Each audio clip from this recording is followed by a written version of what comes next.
I'm about to write on a cake and I wanted to show you the technique that I use to do that. So what I did, I went to my computer and I printed out Happy Birthday Marina because that's what I want to print on the side of the cake. You have to print it the size that you want it to be. I measured the side of the cake. The font had to be only 1 inch high and couldn't be more than, I think it was like 5 inches wide. So print out what you want to write on the cake, the size that you want, and in the font that you want. This one is called ink free. Print that out and just stay tuned so you can see what I do. Okay, so to do this technique, I'm going to do this with piping gel. You're going to need what you're writing on the cake, obviously. You're going to need some piping gel. I can link this below. I dyed the piping gel black because I want to write in black, but you can dye it whatever color you want. Just keep in mind that sometimes some colors don't show up on certain other colors. Does that make any sense? Like if I wanted to write with yellow on a red cake, yellow piping gel on a red cake, that wouldn't show up. So you need to dye the piping gel a color that's going to show up on the cake. So I mixed a little bit of black with the piping gel, put it in a bag with a #1 tip on it. It's a really thin tip. Also, I have a turntable here. I have some wax paper. I'm just gonna cut a big sheet out of that. And I have my cake here. So, I always put a piece of non-skid pad on the turntable. That way when you're working with the cake, it's not going to slide around. Well, the turntable may slide around, but at least the cake won't slide off of it.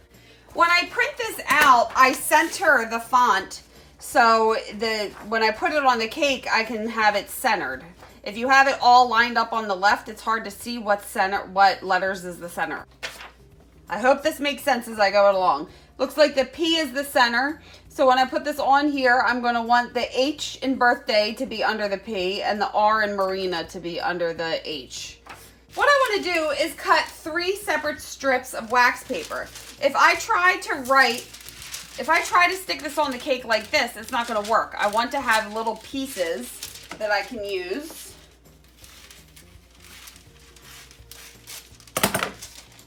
Like this and wrap around the cake. This will make sense as I keep going. Now, if I was just putting all of this on one tier, then I wouldn't have to cut 3 separate pieces of this. But since I'm doing 3 separate tiers, I had to cut 3 separate pieces. Okay, so to do a pattern transfer, which I learned in the Wilton cake decorating course back in like 2002 that I took at a craft store. What you want to do, you want to write backwards. So you have to flip this over and you can see the writing through here. If you flip over the paper and you can't see what it says, you can always trace the letters with a Sharpie marker so you can see it a little better through the paper. So for the first tier, I'm going to have happy on the first tier. What I want to do, this piece of wax paper, I'm going to write backwards on it, then take this off and put this on the cake like this to transfer the pattern. I want to put the wax paper on top of the paper here. I always clip my bag shut and have a wet paper towel that I can wipe any excess piping gel on. So, with a steady hand, you can also tape this down to the countertop. I am going to tape this down because I have to do this on a weird angle and I want to be able to show you what I'm doing. So, get a piece of tape and like always, I make a little handy tape tab. That way, when you go to pull off the tape, you don't have to try to like scrape it off of the board, off of the countertop. So, tape that down. Now what I'm going to do, I'm going to lightly trace this word here. I'm not going to squeeze a whole bunch of piping gel on the letter like that. If you squeeze too much piping gel on, when you transfer it, it's going to make a big mess on your cake. All you need is the outline of the letter because we are going to retrace the piping gel on the cake once it's on there. So lightly, I'm lightly squeezing just to get enough out of here to transfer the piping gel onto the wax paper. I always use something to support my elbow and my arm, and I'm using this hand to support my hand from shaking.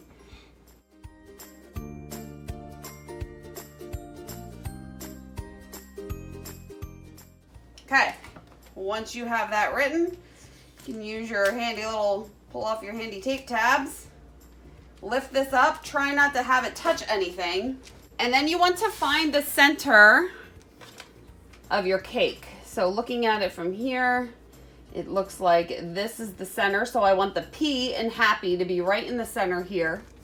So I'm not going to push this onto the cake. I just want to lightly transfer these letters. So just wrap it around, make sure it's straight.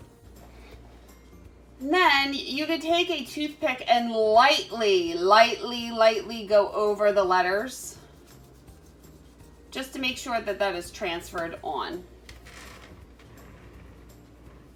And I'm just looking behind here to make sure that the piping gel transferred on here, and slowly peel that off.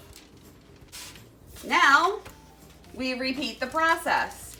If you notice, I am lining up the wax paper to the very bottom of the word, because when I transfer this, I want the word kind of to be towards the bottom, so I can place it on the cake wherever I want. If I put the word on the top part of this wax paper, when I transfer it onto the cake, I may need it to be down here, and it will just wrinkle around the cake. I hope that makes sense, but that's like a big thing. You want to make sure that you have this so it's going to easily wrap around the cake. Making my tape tabs again.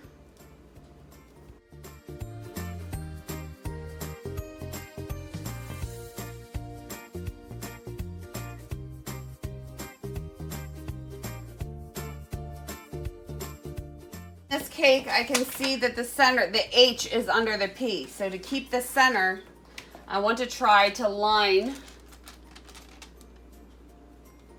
this up so the H is underneath the P.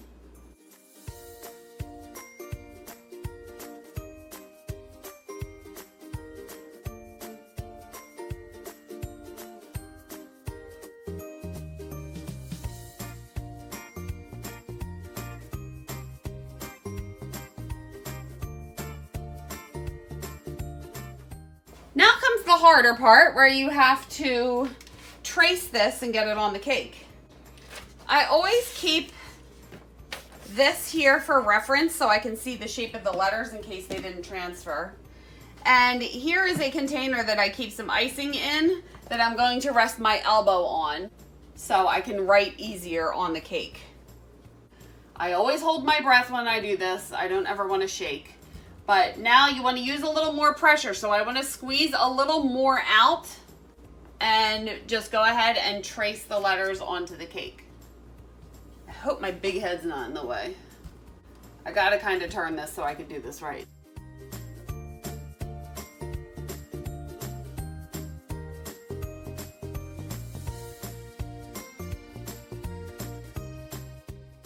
Now, moving the icing because it's going to be too high for my arm, and repeating the process. I'm supporting my hand with my writing hand with my other hand to keep it steadier. If I was just holding it like this, it would shake a lot, so I'm just trying to keep it steady.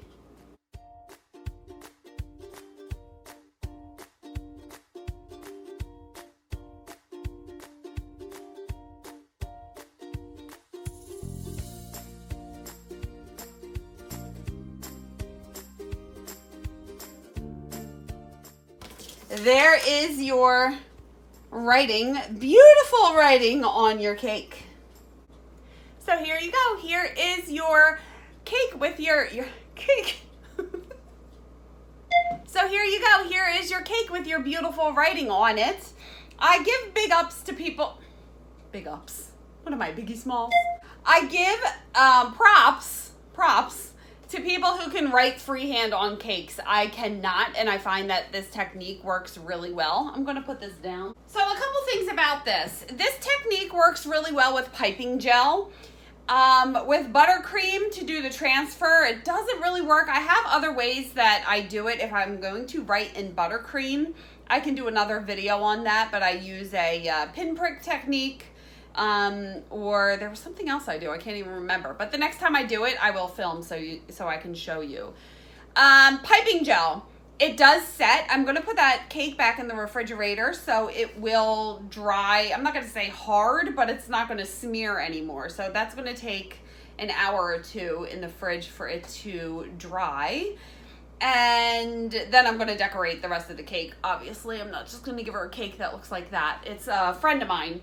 So she just wanted a simple cake, so that's what we're doing for her. What else do I want to say? If you are going to just do it on the side of one cake, obviously you don't have to cut it in 3 separate pieces unless you want to move the words around. But most of the time, if you have this paper and you just want to stick this on the side of the cake, if the side of the cake is this big, then you could just do it in one fell swoop, if you will. I like to mess around with different fonts. That's so stupid for me to say. Obviously, you can use whatever font you want. So I really can't think of anything else to say about this. If you have any questions, you can leave them below and I will get back to you as soon as I can. And like always, please like this video if you liked it and hit the subscribe button if you haven't already and you want to see more videos like this. And I am on social media. You can follow me on Facebook and Instagram, and I have my website. I will link all of that below. And I said all of that, and I didn't even mess up this time. Oh my gosh, I'm so excited.